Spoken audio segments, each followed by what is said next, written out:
You're watching Africa on the Move in partnership with DW. I am Funmi Unuajefe.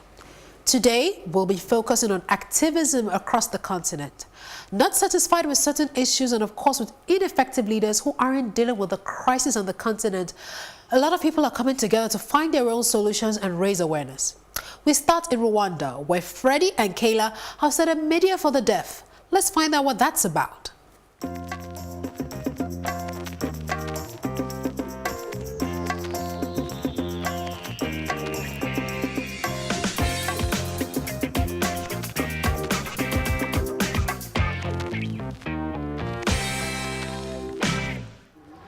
Freddie Rangira and Kelya Uwedegije have been campaigning for media inclusion of the deaf since 2014.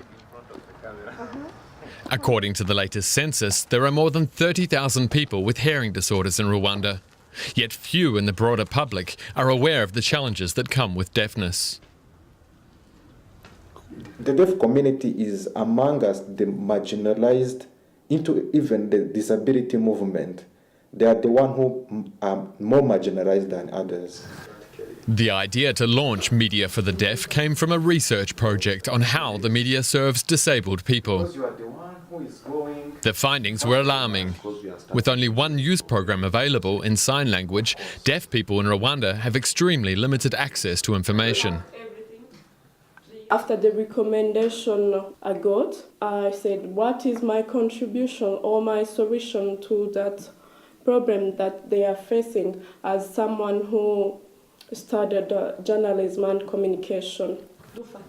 Today, the media team is preparing for the next video shoot for their #SignYourName campaign. Diane Gashumba, the Minister of Gender and Family Promotion, has agreed to participate. The two activists were inspired by the success of the recent Ice Bucket Challenge on social media. I thought it would be easy, but it was difficult. But I was supported and it was good. It was a good experience. The minister also promised further support for the team and their initiative down the track. 48 celebrities have already taken part, among them local artists, athletes and actors.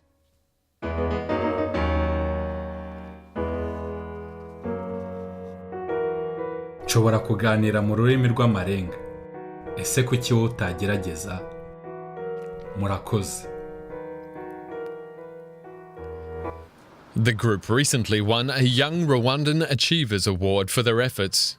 Freddie is proud that all their work and commitment has been recognized. And this is Kelya in between receiving the award. On the left, it's the First Lady of Rwanda, Madame Jeannette Kagame, and Honorable Minister of Youth and ICT. This came at the right moment because it gave us the spirit of going on doing more of the advocacy work we are doing.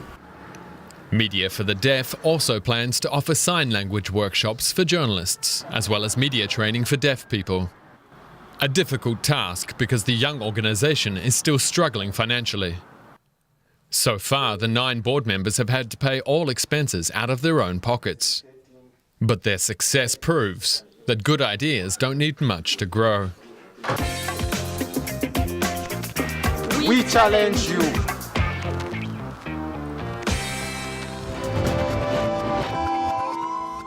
Half of the African population lives in poverty.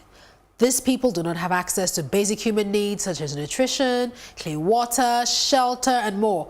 47% of the African population is living on $1.90 or less, and 2 in 5 Africans are illiterate. Now let's bring that to perspective. In Kenya, poverty is the leading cause of teenage mothers, particularly from the ages of 14 to 16. Now, one young woman has started an InterReligious School to encourage young girls who think that their education and in turn their lives are over because they became pregnant. Every week, Mariam Masih visits this public school in Malindi. She doesn't want the school to be named. This is part of her program's strategy to protect the girls, Mariam says. The Kenyan Coast Interfaith Council of Clerics reintegrates teenage mothers into school. The teachers try to support these young girls aged between 14 and 16. They come from different religions, mainly Catholic and Muslim. This interreligious approach is of great importance to the different leaders in the Interfaith Council. These interfaith clerics also, they have a common meeting where they all discuss, they sit down to discuss the issues of children, because when problems comes, they will not face a particular religion. They face each and every child from whichever religion that is. Poverty is the main problem in this region.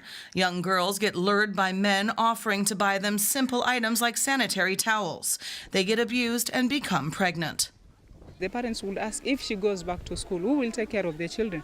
And we were able to talk to these parents and show sense to them that these are still children and they need to be given an opportunity. This argument finally convinced Pili Ramadhan to also let her daughter participate in the project.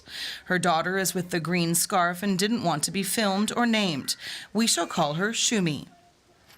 Shumi is only 16, but already has a 1.5-year-old child.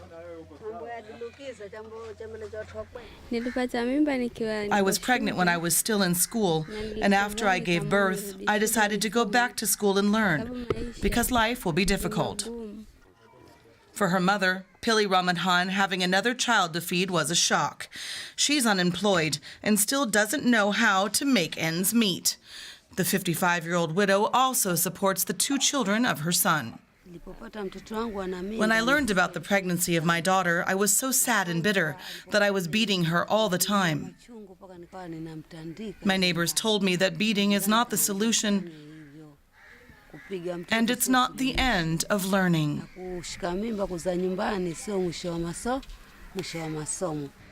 Mariam Masih visits one of the girls who has landed on her feet despite her early pregnancy. Sylvia Jumwa has a small tailoring shop. Her first child died when she was 16. For Mariam, she's a great example for the other girls. We are trying to build that social cohesion where people can coexist together peacefully, despite the fact that they come from different backgrounds, different ethnic groups and different religions. Jumwa took up a microcredit, which she is now able to pay back. She even employs 2 young seamstresses. For Missy, teaching the young women to provide for themselves may be the answer to their problems, and they no longer have to accept the dubious offers of the men. From pregnant school children to street children, Isaac Peter is trying in his own little way to take children off the streets. Victor Brown's stage name is T1. He's a breakdancer in Monrovia's Paynesville neighborhood.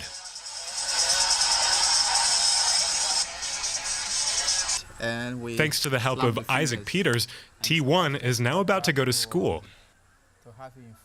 I was always trying to find a way to go to school, and luckily I met him. He told me he could help me start school, and he encouraged me with my dancing. He said I should dance at school to motivate my friends outside who are not educated to attend school. Isaac Peters set up this high school after Liberia's civil war to educate street children, but he's been struggling to keep the school up and running.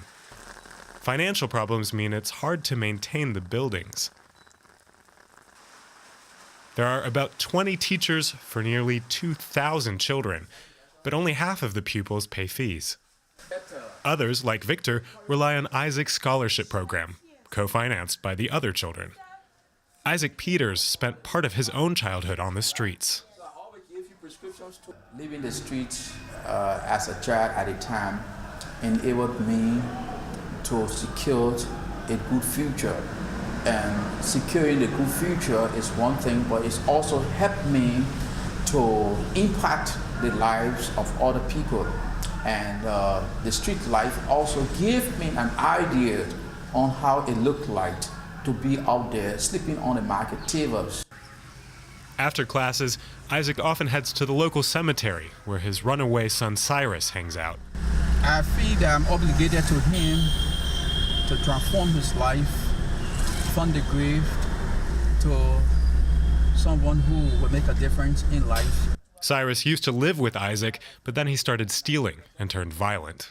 The passion that I have to help many of our children, especially war-affected children and children from the ghetto, I go into the graveyard and take these children from there. Isaac couldn't find Cyrus today, so he talks to the other boys. If you want to become a mechanic, we can strike the deal. If you want to become a carpenter, we can strike the deal. If you want to become a plumber, we can strike the deal. Let's meet. At night, Monrovia is a vibrant city. It's the first time in a long time that Isaac Peters has been able to check out some of the city's clubs. Victor Brown, aka T1, is performing tonight at a dance club where many of Monrovia's street kids go to blow off steam. Some also come here to convince other people to join Isaac Peters High School. But for now, Isaac insists T1 should just concentrate on entertaining his fans.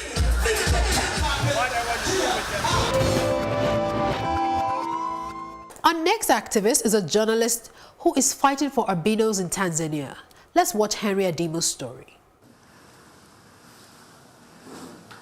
It's breakfast time at Henry Umdimu's house in Dar es Salaam. Albinism, the absence of melanin in his skin, is not an issue here at home. But that's not the case elsewhere in Tanzania, where people with albinism are frequently maimed and even killed. Henry Umdimu is a journalist who helps shed light on such crimes. He likes to engage with people, even if his life isn't always easy. You won't get anywhere if you complicate everything in your life. You have to accept things. Accept things. Accept the way you are, and then move on. Many people in East Africa believe that albinos are ghosts. To change that attitude, Henry Umdimu regularly talks to people without albinism. He then publishes the interviews in his newspaper and on his blog. If you see a person like me, an albino, walking down the street, what comes to mind?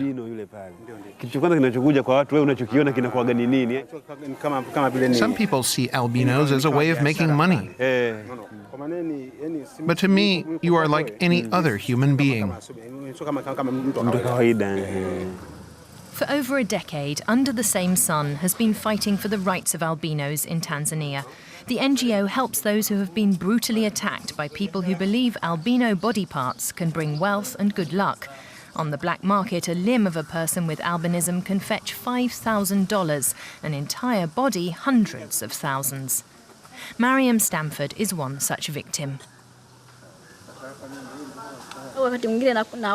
Sometimes I have nightmares about people cutting off my hands. But I thank God that these kinds of nightmares happen so rarely now.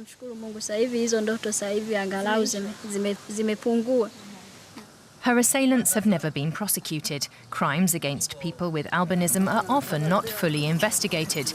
That's why Henry Umdimu is working to increase awareness, one person at a time. I'm trying to convince people to change their minds and be heroes in their societies. Change their mindset, being the heroes in society. Henry Umdimu's work is far from over. But one day he hopes to live in a Tanzania where people with albinism can live their lives like any other human being.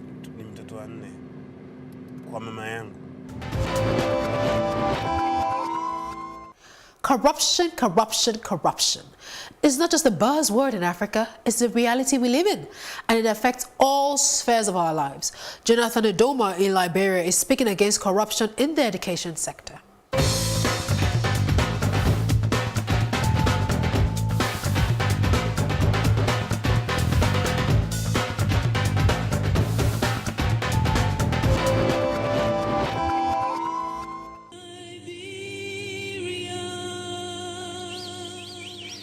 Eight o'clock in the morning in Liberia's capital, Monrovia. Jonathan Doma is a guest on the live show Radio Maria.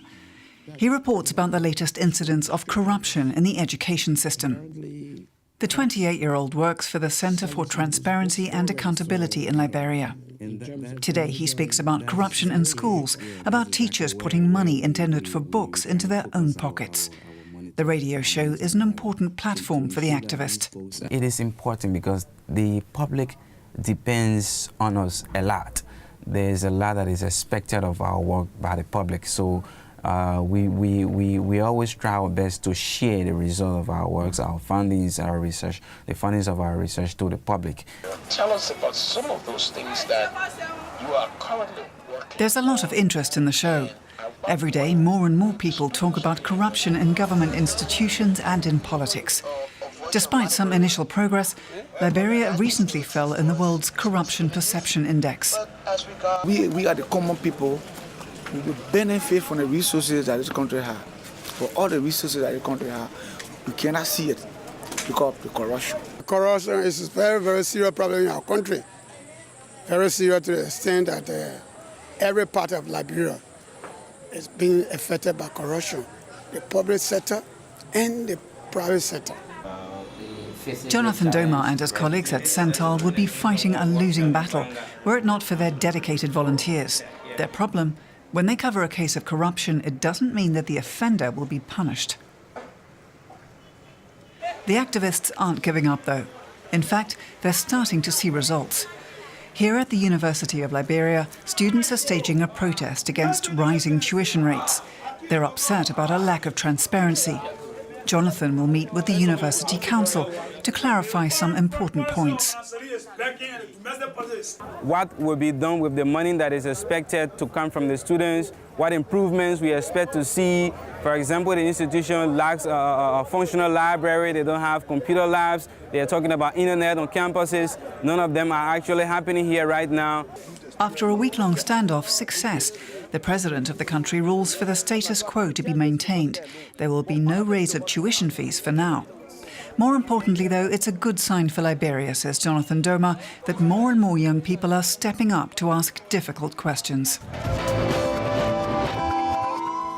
Radio is intimate, it's direct, it's human, and that's why our next activist is using the medium to push his cause. These are now victims of a terror drill. Okay. Remember, the word terror comes before the drill.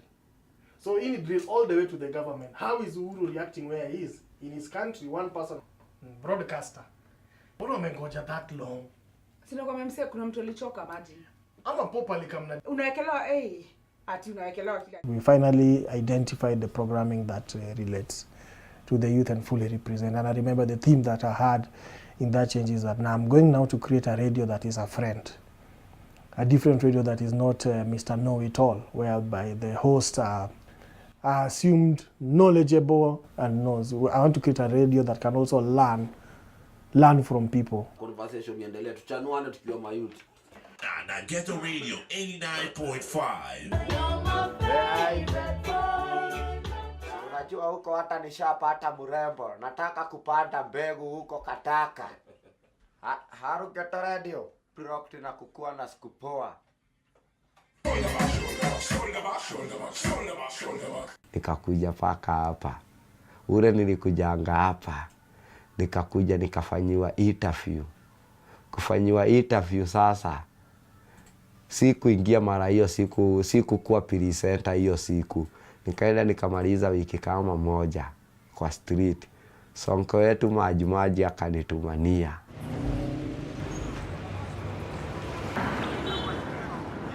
Na wanyosh. Vipi? Yani sawa.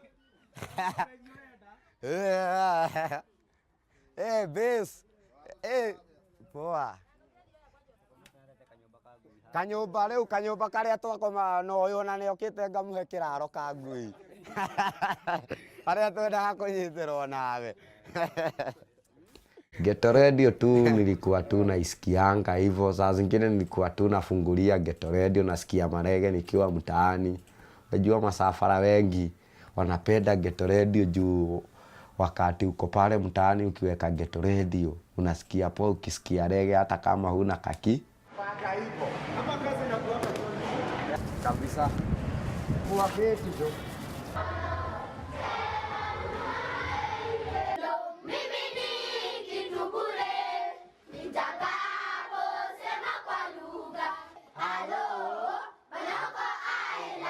The experiences you could talk of are unheard of, unwritten stories are unheard of. They're real experience. Yes, you know somebody is a street boy, so probably most people know the worst you know is glue na kulala nje.